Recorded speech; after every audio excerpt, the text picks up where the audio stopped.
नमस्कार, बहुत स्वागत आप सभी का हिंदी खबर में। मैं हूं आपके साथ ऋतु भंडारी। दिल्ली की हवा रोजाना 38 सिगरेट पीने जितनी जहरीली होती जा रही है।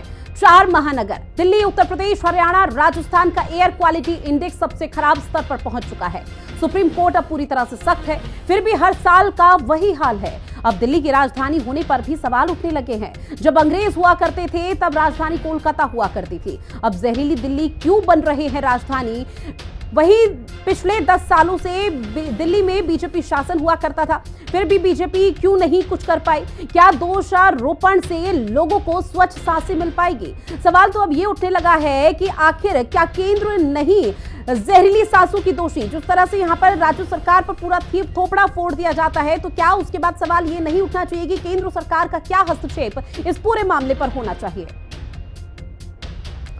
और ऐसे में आपको बता दें कि आतिशी ने कल एक महत्वपूर्ण बैठक भी की थी, जहां पर आतिशी की तरफ से उस बैठक में कई महत्वपूर्ण बातों का जिक्र करते हुए ये चीज बकायदा मेंशन की गई थी, किस तरह से दिल्ली में पॉल्यूशन जो है उसे यहां पर खत्म किया जाएगा। इसके साथ ही आपको बता दें कि पॉल्यूशन का सॉल्यूशन मिलता हुआ नजर नहीं आ रहा है। ग्रैप के तो जो नियम सारे हैं वो सेंट्रल एयर क्वालिटी कंट्रोल के नॉर्म्स के हिसाब से किए जाते हैं। उसमें किसी भी सरकार का कोई हस्तक्षेप नहीं होता है। जैसे जैसे पोल्यूशन के लेवल्स बढ़ते या घटते हैं, इसीलिए इसे ग्रेडेड रिस्पांस एक्शन प्लान कहा जाता है। तो वैसे भी इसमें किसी भी सरकार की कोई दखल नहीं है।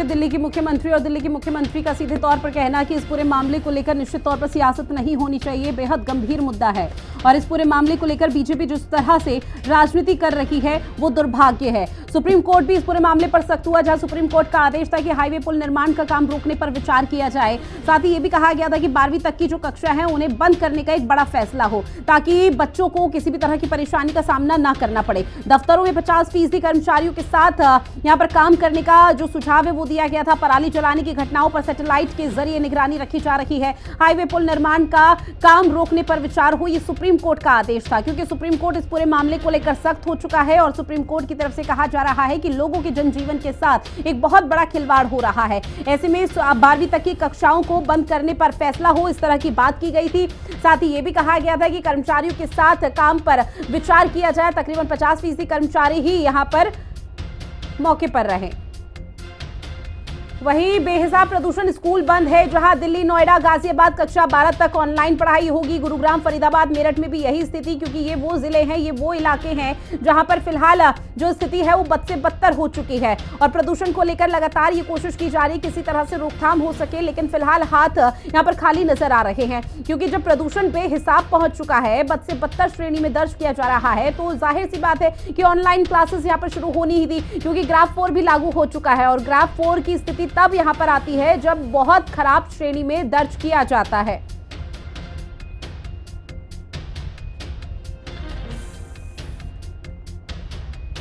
खास पैनल भी हमारे साथ जुड़ेगा इस पूरे मुद्दे को लेकर, उनसे हम चर्चा करेंगे और जानेंगे किस तरह से अभी मौके पर स्थिति है और आखिर कौन दोषी है। खास पैनल हमारे साथ जुड़ चुका है, जिनसे आप सभी का तारुफ कराते हैं। डॉक्टर निम्मी रस्तोगी जी, जो कि आम आदमी पार्टी के प्रवक्ता हैं, दिनेश अचवान जी हमारे साथ जुड़ गए हैं, जो कि बीजेपी के नेता है, और जाकिया खान राजनीतिक विश्लेषक है। बहुत स्वागत आप तीनों का हिंदी खबर में। शुरुआत डॉक्टर निम्मी रस्तोगी जी आपके साथ। पॉल्यूशन का सॉल्यूशन कब मिलेगा, ये सवाल लगातार उठ रहा है, लेकिन अब ग्राफ 4 भी लागू कर दिया गया दिल्ली सरकार की तरफ से। बद से बदतर श्रेणी में दिल्ली है। अब तो ये सवाल उठने लगे हैं कि भाई राष्ट्रीय राजधानी दिल्ली को राजधानी क्यों बनाया हुआ है जब इस तरह की हालात है? तो देखिए, पोल्यूशन एक कलेक्टिव रिस्पॉन्सिबिलिटी है। पोल्यूशन एक फिनोमेनन है जो कई सारे तथ्यों से और फैक्टर से गवर्न होता है और उसका सोल्यूशन भी उस तरह से बहुत सारे फैक्टर से किया जाता है। कुछ जिम्मेदारियां सेंट्रल गवर्नमेंट की है, कुछ पड़ोसी राज्यों की है और सबको मिलजुल कर काम करना चाहिए। दिल्ली की सरकार की जो जिम्मेदारियां हैं वो पूरी सिंसियरली दिल्ली सरकार निभा रही है और बहुत मुस्तैदी से निभा रही है। हमारी पूरी कैबिनेट, हमारी पूरी एनर्जी लगी हुई है। फिलहाल ये जो एयर इमरजेंसी है, इससे कोई नकार नहीं सकता कि ये वो टाइम है जब हवा काफी जहरीली है और हम इसको पूरी तरह से, पूरी सिंसियरिटी के साथ इसको टैकल कर रहे हैं। और जी। जो सेंट्रल गवर्नमेंट की कंप्लायंस है, जो ग्रैप 4 के जो नियम है, साथ ही ठीक है। एनजीटी के जो नियम है, उनको दिल्ली सरकार पूरी मुस्तैदी से निभा ठीक है, रही है। दिल्ली सरकार पूरी तरह से एक्शन मोड में है। लौटूंगी मैं इसी सवाल के साथ और भी रिएक्शन आपसे मैं लूंगी, लेकिन उससे पहले दिनेश अश्वान जी आपका रुख करते हुए, राज्य सरकार तो पूरी तरह से एक्शन मोड में है, क्या केंद्र सरकार की कोई जिम्मेदारी नहीं प्रदूषण को लेकर? राज्य सरकार एक्शन मोड में है, कहीं दिखाई देता है क्या? दिल्ली में इन्होंने कुछ भी किया हो, आप एक काम बता दें इनका। और ये प्रदूषण की लड़ाई कोई प्रदूषण से लड़ते हुए कोई इनका पहला साल नहीं है। जिस दिन से पहले दिन से दिल्ली में इनकी सरकार आई है, उसी दिन से अरविंद केजरीवाल जी ये घोषणा करते चले आ रहे हैं कि मैं दिल्ली को प्रदूषण मुक्त बना दूंगा।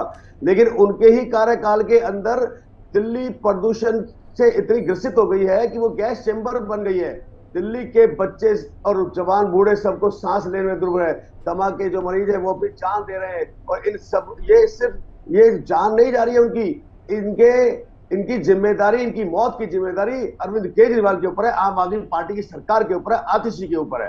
अब आप बताइए इन्होंने कौन सा, पहले तो प्रदूषण के ऊपर कहते थे कि हम प्रदूषण का कुछ न कुछ इलाज करेंगे, फिल्टर करवाएंगे। इन्होंने एक काम भी नहीं किया। कृत्रिम बारिश का एक जो ये ड्रामा रच रहे हैं आज, कुछ नहीं। इन्होंने एक आज इतना जो डस्ट उड़ रहा है सड़कों से, उनकी टूटी हुई सड़कों से, उन सड़कों को रिपेयर नहीं करा पाए। अब चुनाव सर पर आ गया है तो ये भागते घूम रहे हैं कि भाई हम कौन कौन सी सड़कें कराएं। जो अपना गोपाल राय जी है, उनके क्षेत्र में जाके देखो सारी टूटी सड़कों का क्या बुरा हाल है। ठीक है सर, ठीक है, आपकी बात से पूरी तरह से सहमत की दिल्ली सरकार पूरी तरह से पॉल्यूशन के मामले पर विफल हुई है। कुछ विकास नहीं किया, कुछ काम नहीं किया, लेकिन केंद्र सरकार का क्या? केंद्र सरकार का कोई इसमें दखल अंदाजी नहीं देगी? केंद्र सरकार क्या कोने में बैठकर बस देखती रहेगी कब दिल्ली के हालात बद से बदतर हो जाए? दिल्ली की जनता क्या केंद्र सरकार की कुछ नहीं लगती? खराब होती यदि केंद्र सरकार हस्तक्षेप न करती। आज दिल्ली के बाहर एक पेरिफेरल हाईवे बनाया हुआ है जिससे कि जितने भी कमर्शियल व्हीकल है वो दिल्ली के अंदर नहीं आते, जिससे पोल्यूशन की बहुत कम हुआ है। इलेक्ट्रिक बसें जो दिल्ली सरकार को दी है वो सारी केंद्र सरकार ने दी है। बताइए दिल्ली सरकार ने उस पर क्या किया? आज वो अपनी बेड़े के अंदर कोई नई बसें भी नहीं जोड़ पाए हैं खुद से। और दिल्ली जो केंद्र सरकार ने कितने हाईवे का निर्माण किया है। तो केंद्र सरकार ने जिन तमाम चीजों को आप गिना रहे हैं, अगर ये कर भी लिया तो भी स्थिति क्या है? 500 के पार, 600 के पार EQI लेवल क्या स्थिति?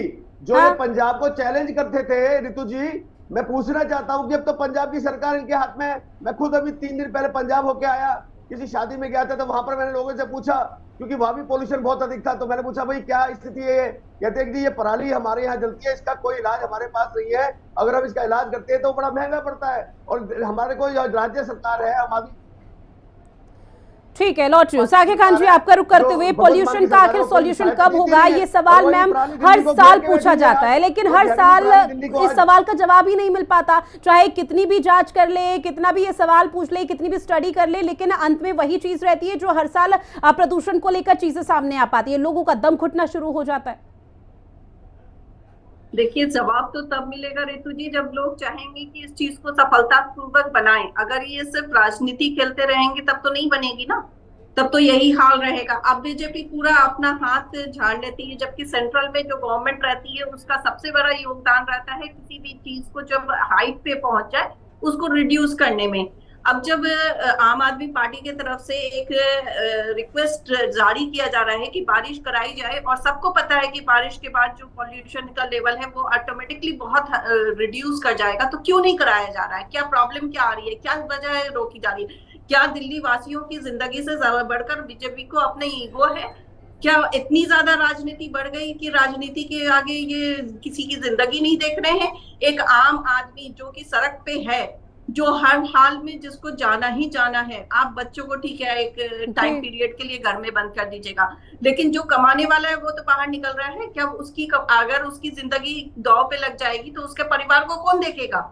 और अगर वो कमाने नहीं जाएगा तो भी उसके परिवार को कौन देखेगा? एक सेकंड दिनेश जी लौट रही है। दिनेश जी बीच में इंटरप्ट मत कीजिए सर प्लीज। दिनेश जी ठीक है, बीच में इंटरप्ट मत कीजिए। लेकिन साकिब खान जी सवाल तो मैम ये भी उठ रहा है ना कि ठीक है बहुत हाई लेवल पर अब चीजें पहुंच चुकी है, केंद्र सरकार को हस्तक्षेप करना चाहिए, जिसमें केंद्र सरकार फिलहाल नहीं कर रही है, जिस तरह से आपने आज का मामला बताया और ये बात आपकी तरफ से कही गई। लेकिन मैम सवाल अब ये उठ रहा है कि राज्य सरकार, दिल्ली सरकार की तरफ से इस तरह के कदम पहले क्यों नहीं उठाए गए, जबकि ये तो हर साल की स्थिति है, हर साल इसी तरह से प्रदूषण बढ़ता है, EQI लेवल 500 के पार पहुंच जाता है, तो राज्य सरकार ने यहां तक नौबत आनी ही क्यों दी?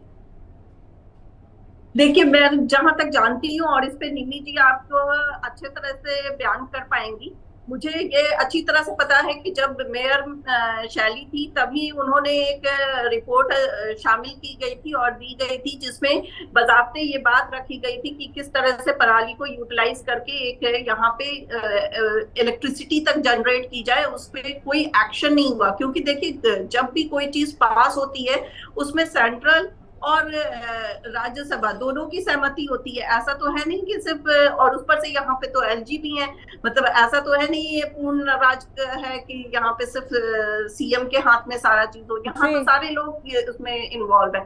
तो जब सारे लोग इन्वॉल्व है तो सारे लोग की ये जिम्मेदारी बनती है कि वो मिलजुल के एक्शन लें और चीजों को आगे बढ़ाएं। वो सिर्फ इस चीज को बढ़ने देते हैं ताकि उनको एक टॉपिक मिल पाए। क्योंकि अब देखिए इन लोग जितना भी जातिवाद और रिलीजन के ऊपर बात कर कर थके हैं, तो अब इनके पास समझ में आ गई है कि दिल्ली में काम की राजनीति होती है और काम पे ही वोट मिलता है। तो अब ये लोग काम ही नहीं करने देंगे ताकि काम की राजनीति पे सवाल उठा सके। तो ये सारी चीज जो है ना, इनकी विफलता की बहुत बड़ी पहचान है। ये एक साफ ठीक है। डॉक्टर निमी रस्तोगी जी, आपका रुख करते हो और यही सवाल आपसे भी कि केंद्र सरकार को इस पूरे मामले में निश्चित तौर पर हस्तक्षेप करना चाहिए, जो कि केंद्र सरकार अगर नहीं कर रही है तो ये राजनीति का मुद्दा केंद्र बना रही है, सीधी सी बात। लेकिन सवाल आप लोगों से ये कि दिल्ली सरकार ने यहां तक नौबत आने ही क्यों दी कि इस तरह से 500-600 के पार AQI लेवल पहुंच गया है और अब इतनी गंभीर श्रेणी हो गई, तो आप लोगों को ग्रैप 4 भी तक लागू करना पड़ा यहाँ पर। बहुत सारी बातें जो ज़किया ने कही है वो पूरी तरह से सही है। और जहां तक सेंटर का कोऑपरेशन का सवाल है, तो अनफॉर्चुनेटली भारतीय जनता पार्टी को पोल्यूशन में एक अपॉर्चुनिटी नजर आ रही है आने वाले इलेक्शंस के दौरान। खैर, इस मामले को ट्रिवलाइज ना करते हुए मैं कहूंगी कि दिल्ली सरकार का फेलियर ये नहीं है। दिल्ली सरकार अपने लेवल पे जो कर सकती है कर सकती है। निमी रस्तोगी जी, मुझे बताइए कि दिल्ली सरकार अपने लेवल पर कर क्या रही है? दिल्ली सरकार क्या कर रही है? मेरे ख्याल से दिनेश जी का होमवर्क ठीक है। निमी रस्तोगी जी, आवाज पहुंच रही है मैम? बसेस की संख्या बढ़ी है और पंजाब की पराली में भी 50% कमी आई है, लेकिन पूरी तरह से स्टॉप हम अभी तक उसको नहीं कर पाए, उसके बारे में काम चल रहा है। लेकिन what about Uttar Pradesh, what about Haryana? क्या वहां पर कोई ऐसी टेक्निक का इस्तेमाल हो रहा है जिससे किसान पराली का कोई ऑल्टरनेट ढूंढ सके? मेरे ख्याल तक पड़ोसी सरकारें कुछ भी नहीं कर रही। और सुनने में तो ये भी आया है इंडिपेंडेंट अथॉरिटी से कि उत्तर प्रदेश और हरियाणा में पराली की जो संख्या है वो बढ़ी है। तो अब आप बताइए कि एक जगह अगर घटी है और दूसरी जगह बढ़ी है, तो लौट फिर के फिर वहीं आ जाते हैं।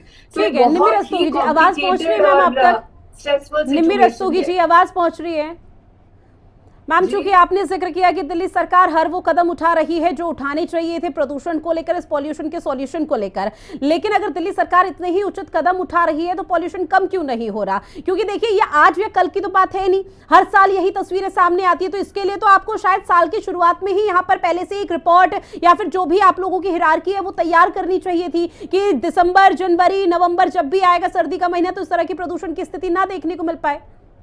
तो आपको शायद आपकी नॉलेज के लिए बता दूं कि एयर क्वालिटी के लिए जो पूरी तरह से जो सेल होता है और जो टास्क फोर्स होता है वो पिछले 8 महीनों से काम कर रहा है। इनफैक्ट उसने पिछले विंटर से काम करना बंद किया ही नहीं है और जो सिस्टमैटिकली चीजें हो रही है वो उसी के हिसाब से हो रही है। ऐसा नहीं कि दिल्ली सरकार सडनली जागी है, इस पर काम चल रहा है। ठीक है मैम, आपकी इन्फॉर्मेशन के लिए भी बता दूं कि 600-700 के पार अगर AQI लेवल पहुंच रहा है तो इस बीच आप लोगों को और गंभीर हो जाना चाहिए कि कम से कम जो अभी आप लोगों ने कदम उठाए हैं वो अभी सुनिश्चित नहीं है, वो उचित कदम नहीं है, जिसकी वजह से अभी AQI लेवल पूरी तरह से बिगड़ चुका है। और अभी आम जनमानस का देखा जाए, बुजुर्गों का देखा जाए, अस्थमा पेशेंट का देखा जाए तो कितनी परेशानी हो रही है, उनकी जान पर बात बनाई है। ऐसे में आम आदमी पार्टी को और विचार करना चाहिए। ऐसे में दिनेश जी, आपका रुख करते हुए, ठीक है, आरोप प्रत्यारोप का दौर चलता रहेगा, आप लोग दिल्ली सरकार पर लगाएंगे, दिल्ली सरकार आप लोगों पर आरोप लगाएगी और बीजेपी और आम आदमी पार्टी की तरफ से कितने प्रदर्शन किए गए हैं वो लगातार दिल्ली से तस्वीरें सामने आई। लेकिन सर, सवाल ये है कि केंद्र सरकार क्या कर रही है? देखिए, केंद्र सरकार का मैंने भी बताया आपको कि केंद्र सरकार इस बात में बहुत चिंतित है और वो अपना कार्य कर रही है। कहाँ चिंतित है केंद्र सरकार? बीजेपी के तमाम दिग्गजों को सीधा सड़कों पर भेज दिया जाता है कि जाइए आप प्रदर्शन कीजिए आम आदमी पार्टी के खिलाफ। क्या ये चिंता जाहिर कर रही है केंद्र सरकार? रितु जी, केंद्र सरकार तो बहुत चिंता कर रही है और मैं तो कहता हूँ कि जो अभी अच्छा ठीक है, मुझे एक ऐसा पॉइंट बता दीजिए जो केंद्र सरकार ने इस पॉल्यूशन के सॉल्यूशन को ढूंढने में लगाया हो या जिस चीज को लेकर यहाँ पर बैठक की हो। ठीक है दिनेश जी, आप ये बता दीजिए कि केंद्र सरकार ने अभी तक पॉल्यूशन को लेकर कितनी बैठक कर ली या कौन सा एक महत्वपूर्ण कदम उठा लिया जिसकी वजह से इस पॉल्यूशन में थोड़ा बहुत भी अंतर देखने को मिल पाया। मुझे एक बात बताया कि ये राज्य की सरकार ने ग्रैब 4 लागू करने में ये 3 से 4 दिन और क्यों लगाए जब इनको स्थिति का पता था। सर मैं सवाल आपसे कुछ और पूछ रही हूँ, आप कहीं और जा रहे हैं। सवाल मेरा आपसे ये कि मुझे एक ऐसा पॉइंट बता दीजिए, एक ऐसा उचित कदम बता दीजिए जो केंद्र सरकार ने पॉल्यूशन को लेकर उठाया है। रितु जी, दिल्ली के अंदर जो झूठे और नोटंकी बाजों की सरकार बैठी है, इनसे मैं सवाल करना चाहता हूँ ना, मेरा अधिकार है इनसे सवाल करना। अधिकार तो सर ऐसे कायदे से मेरा भी बन रहा है। डिबेट में मैंने आप मेरे गेस्ट है तो ऑब्वियसली मैं आपसे सवाल पूछूंगी, आप मेरे सवाल का तो जवाब दीजिए ना। और इन्होंने ग्रैब 4 लागू करने में क्यों इतना समय लगाया? दिनेश अचवान जी, आपके सवाल को मैं आगे आम आदमी पार्टी तक पहुंचाऊंगी और निमि रस्तोगी जी लगातार हाथ भी उठा रही है, वो इस सवाल का जवाब जरूर देगी। हाँ, आज तक ये एलजी के ऊपर ठीकरा फोड़ते रहे हैं, अब तक इन्होंने यमुना की सफाई के ऊपर नहीं बोला। अरविंद दिनेश अचवान जी, आप सुनना ही नहीं चाहते। दिनेश जी, आप सुनना ही नहीं चाहते। आपका ये है कि मैं जो याद करके आया हूँ बस वो चीजें बोल दूं। सीधा सा सवाल आपसे ये कि केंद्र सरकार ने क्या एक बड़ा कदम उठा दिया, आप ये बता दीजिए मुझे। हर वर्ष की भांति केंद्र सरकार इस पर बहुत कदम उठा के बहुत सारे कार्य करती है और जिसके पार्ट में आपने देखा है कि जो इलेक्ट्रिक बसें हैं दिल्ली के अंदर, जो दिल्ली की जनता को बचाने के लिए उन्होंने केंद्र सरकार ने इसलिए किया क्योंकि यहाँ पॉल्यूशन ना हो डीजल की बसों से, और उसके बावजूद यहाँ पर जितने हाईवे सड़कें बनाई हैं, जो पेरिफेरल हाईवे बनाया है, ये सारे कार्य दिल्ली केंद्र सरकार ही कर रही है। तो बस हो गया केंद्र सरकार का, केंद्र सरकार की जिम्मेदारी खत्म जी। दिल्ली की सरकार का एक छोटा सा काम बता दीजिए मुझे, एक मामूली सा काम जो इन्होंने किया हो। दिल्ली सरकार तो कह रही है कि हमने जो कदम उठाने थे उचित तौर पर हम लोगों ने उठाए, चाहे ग्राफ 4 का जिक्र कर लिया जाए, ग्राफ 3, ग्राफ 2, ग्राफ 1 भी देखने को मिल पाया था। लेकिन बीजेपी शासित राज्य उत्तर प्रदेश, हरियाणा में क्या हो रहा है? पराली वहां नहीं जलाई जा रही। सिर्फ अरे इन्होंने पराली का उसका धुआं दिल्ली नहीं आ रहा है। आप देखिए, इन्होंने फाइलें उड़ाकर हमेशा से केजरीवाल जी ने कहा है कि पंजाब से पराली जल के आ रही है, और जब ये सत्ता में जब से आए उस दिन से वो पराली पंजाब से आनी बंद हो गई क्या? ठीक है, जाकिर खान जी जवाब दीजिए। दिल्ली के खेतों से और उत्तर प्रदेश की हवा इधर नहीं आ रही है। ठीक है दिनेश जी, अब सुन लीजिए जाकिर खान जी। हाँ बताइए। मुझे तो हंसी आ रही है इस बात पे कि दिनेश जी ने अपना होमवर्क करके नहीं आए हैं, उन्होंने बिल्कुल ही वो रटी रटाई। अरे जाकिर खान जी, आप मेरे सवाल का जवाब दे दो ना, अगर आपने होमवर्क किया तो। यमुना की सफाई पे 8 साल से केजरीवाल जी ने क्या घोषणा की है बताइए ना। उन्होंने हजारों करोड़ रुपए डकारे हैं ऐसे प्रदूषण को कम करने के लिए। जनता जानना चाहती है आपसे जवाब कि आपने क्या एक्शन लिया। आपने जिस अरे भाई उन्होंने क्या एक्शन लिया है उन्होंने ड्यूटी लगाने के लिए? एयर की बात हो रही है वो कोई उन्होंने जनता से कहा था वोट मत देना मुझे, 2025 के चुनाव में वोट देना मेरे को, आप अगर मैं सफाई न कर पाऊं तो। इंडिया में फ्लो होता है, आप उसको किसी एक राज्य के साथ सीमित करके नहीं रख सकते हैं। पॉल्यूशन आपने दिल्ली की प्लान की, लेकिन दिल्ली का पॉल्यूशन हरियाणा और राजस्थान ही सब तक भी पहुंच दिल्ली की सरकार आप वहां आती है तो केंद्र सरकार के ऊपर ठीकरा फोड़ती है, पानी की कमी होती है तो केंद्र सरकार पर ठीकरा फोड़ती है, प्रदूषण होता है तो केंद्र सरकार पर ठीकरा फोड़ती है। दिनेश अचवान जी सुन लीजिए सर, मुझे लगता है कि ये वो मुद्दे हैं जिन पर संवेदनशीलता और गंभीरता दिखानी चाहिए। ये वो मुद्दे हैं जिन पर आप दोनों पार्टियों को, आप दोनों ही सरकारों को, चाहे राज्य सरकार हो केंद्र सरकार हो, दोनों को एक साथ मिलकर काम करना चाहिए। ऐसे तू मैं का दौर चलेगा फिर तो हो गया दिल्ली का भला। आम आदमी पार्टी की प्रवक्ता है यहाँ पे। पटाखा बंद करने के लिए और ये करने के लिए और वो करने के लिए, तो क्या ये सोल्यूशन हो गया? ये करने के बावजूद भी तो आप लोग तो क्या दिल्ली की सरकार ने गद्दी छोड़ दे, हमारे रिलीजन है और ये चीज है और वो चीज है, उस चीज को आप ला रहे हैं। मैं कह रहा हूँ ना, मुख्यमंत्री गद्दी छोड़ दे, बहस बंद कीजिए और दिल्ली सरकार इस्तीफा दे और यहाँ पर चुनाव कराए, साथ में मिल के बात कीजिए। धरना प्रदर्शन से कुछ नहीं होना है। धरना प्रदर्शन आप इलेक्शन के मोटिव से कर रहे हैं, उसको थोड़ा दिन के लिए आप स्थगित कर सकते हैं। देखिए साजिया खान जी, साथ मिलकर काम करने की कोई इच्छा कभी अरविंद केजरीवाल जी की नहीं रही है। वो हमेशा पार्शियलिटी के काम करते हैं। उन्होंने कभी भी साथ बैठकर किसी भी सोल्यूशन को नहीं किया है। हमेशा उन्होंने ना केंद्र सरकार पर ठीकरा फोड़ा है अपने हर कार्य का। वो आज तक कोई काम नहीं कर पाए है पानी बरसाने की। आप लोग इस एक्शन वो एक तरफ कहते हैं कि हमने बहुत सारा काम किया, एक तरफ कहते हैं कि एलजी साहब ने हमारे सारे काम रोक दिए। 1000 रुपए महिलाओं को देने वाले थे, वो कहाँ है 1000 रुपए? बताए स्वाति वाली माल के महिला उत्पीड़न के सवाल नहीं, अभी प्रदूषण को लेकर रही है। निमि रस्तोगी जी अपनी बात रखिए आप। ऋतु जी, मुद्दों का जवाब नहीं है, अब इसमें भी कोई जवाब नहीं होगा। ऐसे लोग भारतीय जनता पार्टी के नेता बैठे हैं जो खुद भी जहरीले हैं और जहरीली राजनीति भी करते हैं। ना तो उन्हें लोगों की चिंता है। आप इनसे पूछिए इनके जो साथ के साथ एमपीज हैं वो क्या कर रहे हैं। मैं उदाहरण के तौर पे आपको बताती हूँ, दिल्ली के एनवायरमेंट मिनिस्टर ने एक प्रपोजल दिया था कि आईआईटी से स्टडी होके आई है कि हम आर्टिफिशियल सीड क्लाउडिंग करेंगे और उसके बाद जो पानी होगा, जो बारिश होगी, उससे पोल्यूशन कम किया जा सकेगा। लेकिन उस बैठक पर किसी भी एमपी ने कोई ध्यान नहीं दिया, कोई उसमें मीटिंग नहीं बुलाई गई, किसी तरह का उसमें तवज्जो नहीं की। ये बात 1.5 साल से चल रही है। अब आप इनसे पूछिए कि ये लोग अगर इसी तरह से अनकोऑपरेटिव रहेंगे तो किस तरह से कोई नई टेक्नोलॉजी या नया। निश्चित तौर पर आपकी बात से पूर्ण तरह से सहमत, लेकिन जिस तरह से ये मुद्दा है ये बेहद संवेदनशील मुद्दा है। मुझे ऐसा लगता है कि आप दोनों को सामंजस्य बैठाना चाहिए, आपस में बातचीत करनी चाहिए और उसके बाद इस समस्या का हल निकालना चाहिए, तभी पॉल्यूशन का सॉल्यूशन यहाँ पर मिल पाएगा। अन्यथा इसी तरह से तू मैं का दौर चलेगा और दिल्ली का हाल इससे भी बद से बदतर हो जाएगा। पहला, आप सभी मेहमान हमारे साथ जुड़े, इस महत्वपूर्ण विषय पर चर्चा की है, उसके लिए आप सभी का बहुत शुक्रिया। दिल्ली में